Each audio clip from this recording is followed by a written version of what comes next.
L'Atlantique Nord, mois de mai, c'est pas, ça peut être un peu râpeux. Les bateaux. En fait, ce qui est un peu compliqué dans cette transat, météorologiquement parlant, c'est que c'est pas tant qu'on va faire du prêt, parce qu'on en fait pas tant que ça, parce qu'on ruse un peu avec les systèmes, mais c'est énormément de transition. C'est surtout, en fait, les systèmes, c'est pas le vent qui vient vers nous, c'est les systèmes météo qui vont vers nous. Et nous, on va vers eux, donc nos vitesses respectives s'additionnent, et ce qui fait que la météo n'arrête pas de changer. Et, euh, et autant que la météo change sur un classe 40, voilà, tu manœuvres et c'est bon. Et que là, les manœuvres, tout de suite, c'est un dossier, quoi. C'est 1 heure de salle de sport, quoi.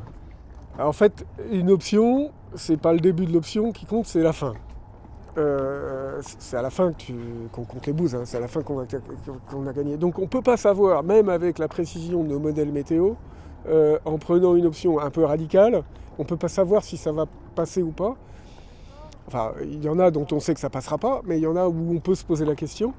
Et on peut d'autant plus se poser la question que les modèles météo, plus on va avancer vers l'ouest, moins ils sont précis, parce que en fait, apparemment, le système météo, sur l'eau, dès que ces dépressions sont formées là, du côté de la côte est des États-Unis, elles arrivent. Ça, les modèles météo, ce qui nous arrive dessus, c'est bien vu et la fiabilité des prévisions est bonne. Plus on va s'approcher de la côte est des États-Unis, plus on va être dans l'endroit où naissent justement ces systèmes-là. Et là, les modèles météo sont de moins en moins bien calés. Donc ce qui nous intéresse le plus, c'est pas tant la météo qu'on va avoir pour partir, idéalement, si on voulait faire une stratégie idéale, ce serait la météo qu'on aura au moment où on arrive, de savoir quel côté arriver dans la baie de New York. Et ça, on ne sait pas. Et donc, du coup, ça ouvre énormément le jeu. Disons, ce qui est pas mal, là, de ce qu'on voit, de ce qu'on peut voir la météo, c'est quand même, c'est pas bien calé, donc ça peut évoluer dans pas mal de scénarios. Mais ce qu'on voit, ce dont on a à peu près la certitude, tu sais, sur les fichiers grid, là, quand tu as le rouge qui passe au violet, là, ça, a priori, on n'aura pas. Donc tu es le vrai mauvais temps où c'est moche avec beaucoup de vent et beaucoup de mer, où c'est vraiment tempête, quoi. Où t'as pas du tout envie d'aller dedans, et puis si ça se trouve, ça prend tout l'Atlantique, et puis t'es quand même obligé de te le cogner. A priori, ça on prend pas le chemin. Ce qui nous détend tous un peu. Je pense que s'il y avait ça qui se présentait, je pense que les pontons seraient un petit peu moins détendus.